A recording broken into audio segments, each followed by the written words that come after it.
Danny Rolling, the Gainesville Ripper. True crime. It was the late summer of 1990 in Gainesville, Florida, a quiet college town where students filled the streets, parents dropped off their kids at their new dorms, and the excitement of a new semester hung in the air. But beneath that calm surface, something was watching. Something hungry. Something violent. His name was Danny Rolling, but the world would soon know him as the Gainesville Ripper. On the night of August 24th, Rolling slipped silently through the wooded area surrounding the University of Florida. He wasn't stumbling, he wasn't wandering. He knew exactly what he was there to do. He targeted a small apartment complex where 2 freshman students had just settled in. Excited, hopeful, and completely unaware of the nightmare that was about to unfold. The first attack was so sudden, so brutal, that investigators later said it looked like an explosion of violence. Rolling moved through the apartment with a calmness that chilled even hardened detectives.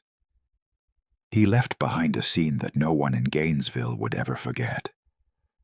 But the terror didn't stop there. It was only the beginning.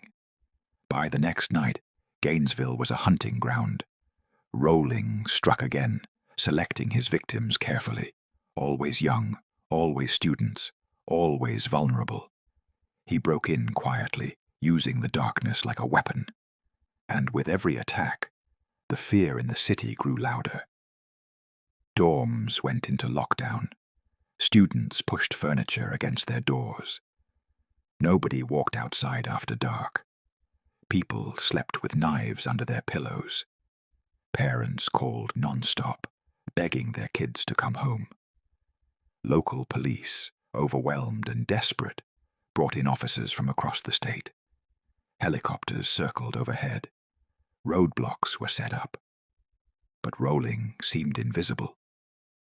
A ghost slipping in and out of homes without a trace. By August 27th, 5 students were dead. 5 futures erased in just 3 days. The media descended on Gainesville, turning the small college town into the center of national panic.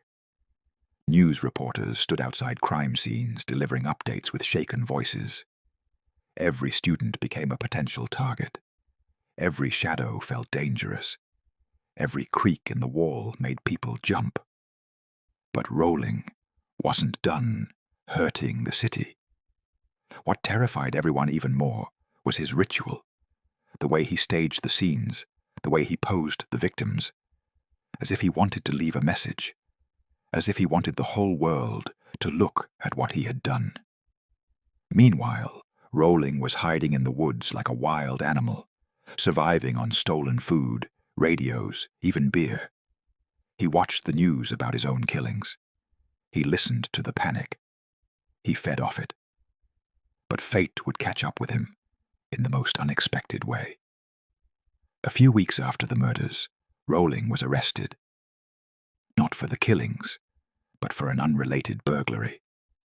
He sat in jail quietly, unnoticed, while Gainesville remained paralyzed in fear. But police eventually connected the dots. DNA evidence, tools, a signature pattern of violence. When they confronted Rolling, he finally confessed. Not just to one murder, not 2, but all 5 Gainesville murders, and more crimes committed in other states. What he revealed stunned detectives. A childhood filled with abuse, a father who beat him, a mind twisted long before Gainesville ever knew his name. But none of it justified what he did. None of it erased the terror he brought to that town. In 1994, Danny Rolling was sentenced to death. On the day of his execution, hundreds of people gathered outside the prison. Some held signs, some cried. Others simply waited, wanting closure for the darkness he had brought into their lives. Rolling sang gospel songs as the needle went in. And with that, the Gainesville Ripper took his last breath. But the fear he created never really left.